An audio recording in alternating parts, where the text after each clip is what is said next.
Je voudrais lire un message qui nous a été donc envoyé par monsieur Charles Berthollet, qui est maire de Rouvray et qui voulait être présent parmi nous alors que physiquement il ne le peut pas. Donc il est membre des élus pour la famille, président du comité des élus pour la famille. Je le cite. Le collectif des élus pour la famille dénonce l'idéologie du genre introduite sournoisement qui se propage dès l'école maternelle sous le fallacieux prétexte d'enseigner l'égalité entre filles et garçons. Malgré le déni gouvernemental, les preuves s'accumulent et démontrent une honteuse et perverse expérimentation d'endoctrinement, de brouillage de cerveau des enfants au moment où ils sont comme des éponges, pures, fragiles, innocents, sans défense. Alors que la loi naturelle, la sagesse, l'évidence même nous disent à l'unisson, un petit garçon est et ne peut être qu'un petit garçon. Une petite fille est et ne peut être qu'une petite fille. Que les adeptes de cette théorie se l'appliquent à eux-mêmes et nous fassent part des avantages et des inconvénients avoir pris le recul suffisant. En attendant, le principe de précaution doit s'appliquer jusqu'à démonstration de l'absence de tout risque potentiel pour les enfants, faute de quoi, il est bien évident que le droit de retrait peut s'appliquer.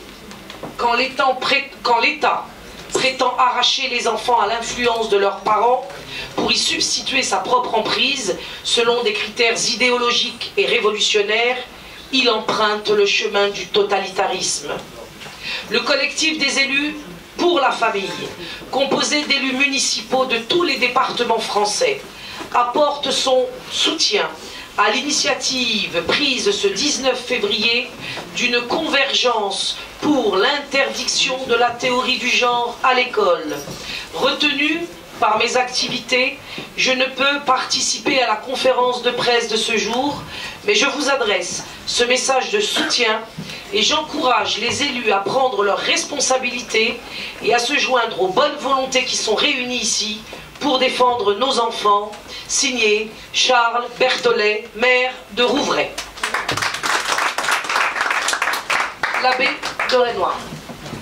De Tanoir. Voilà, merci Farida de m'avoir invité ici. Je vais parler debout, je crois que c'est le plus simple, plutôt que de me tenir à l'extrême gauche, qui est une posture qui ne me convient vraiment pas beaucoup. En tout cas, moi je suis très heureux de ce qui se passe. J'ai été très heureux de vous recevoir hier au Centre Saint-Paul pour une conférence qui était un véritable triomphe.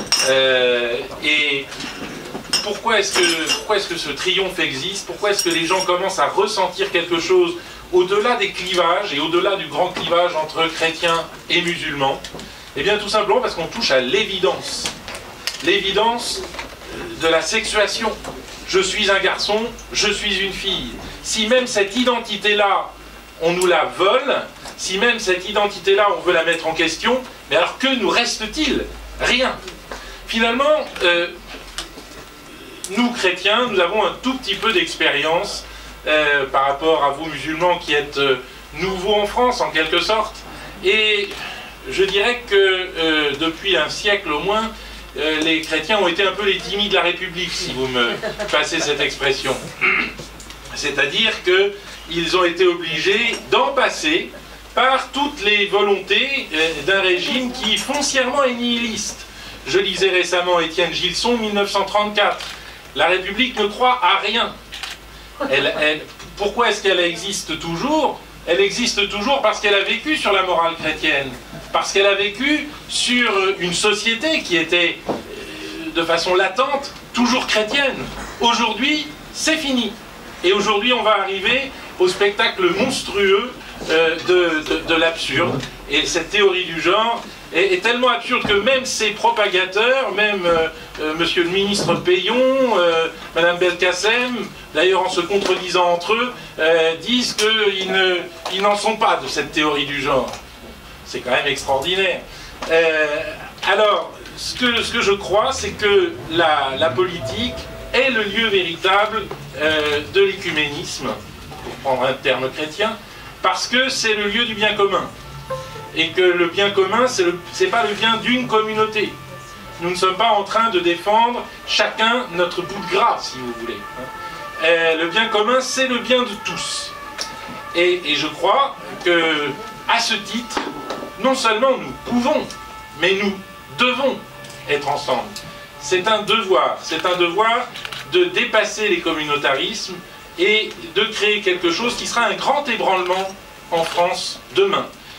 La Manif pour tous a été une initiative catholique, et je vous avoue, on a attendu les musulmans, on nous en a parlé, certains sont venus, et c'était beau, mais il est certain que si à cette Manif pour tous, il y avait eu non seulement tous les catholiques, mais tous les musulmans, la République aurait tremblé sur ses bases, cette République nihiliste qui doit être détruite.